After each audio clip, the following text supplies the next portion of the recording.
Hey everyone, welcome back to the channel. This is our wrap-up video of Honda's CB1000 Hornet SP, which we've ridden the heck out of, and it's a really great bike. This motorcycle's been knocked a lot, obviously, because it's had a couple recalls, and there's a pretty big one for the 2025 where it is consuming some oil. But don't worry, your American Honda dealer is going to take care of you, and they're going to fix that problem, because Honda always stands behind their stuff. Back to the bike.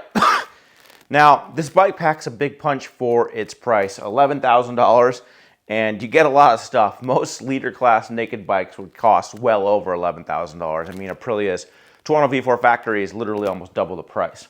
And yet you still get those tasty Brembo Stylemas, you get that Öhlins TTX shocks. Yeah, there's some limitations to this stuff.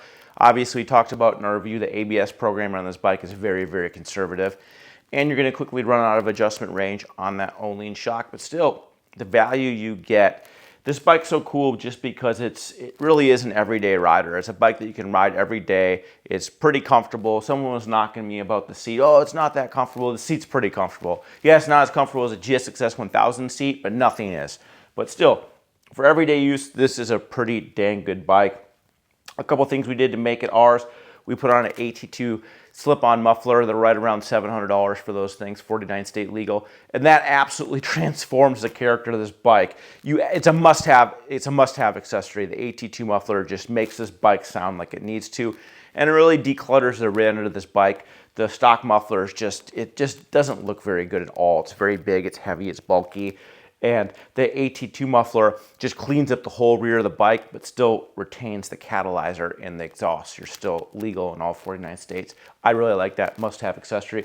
Another cool thing we put on the bike is this Alien Rider M2QR smart motorcycle riding system. This gives you a front and rear dash cam and the ability to control your iPhone via Apple CarPlay. So you can listen to your music, get directions, do text, do talk, do a bunch of stuff. You can record everything on your ride. There's also wireless TPMS monitors so you can see the tire pressure of the wheels in real time. You can even see the temperature of the wheels in real time, which I think is really cool.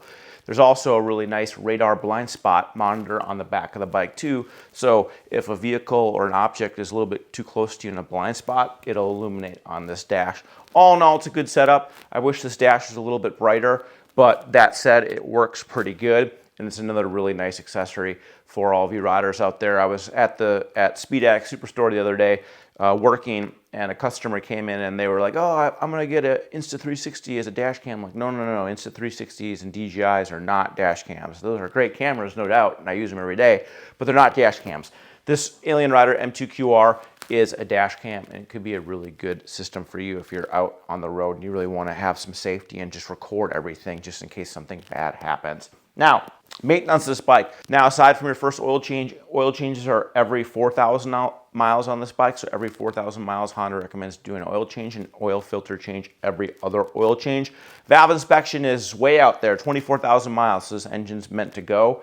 And spark plugs are right around, I think the spark plug is 16,000. So 16,000 miles inspection and 32,000 miles replacement. But the big things are the oil change, 4,000 miles oil filter every other, and 24,000 mile valve inspection interval. And the air filter goes right around 8,000 miles between air filters exchange. So pretty good. These bikes are built pretty well.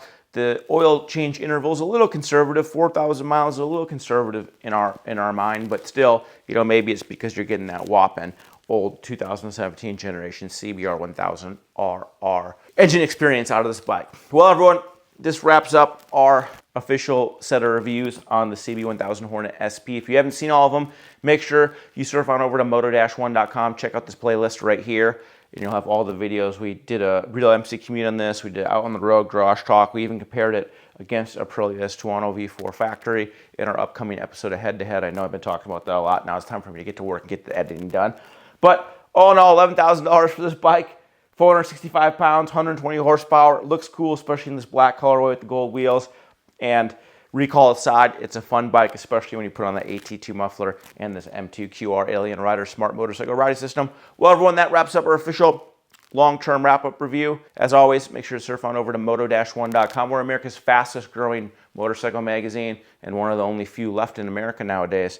RAP, Cycle World, ha ha ha. All right, everyone, we'll see you in the next episode. Thanks for hanging out with us.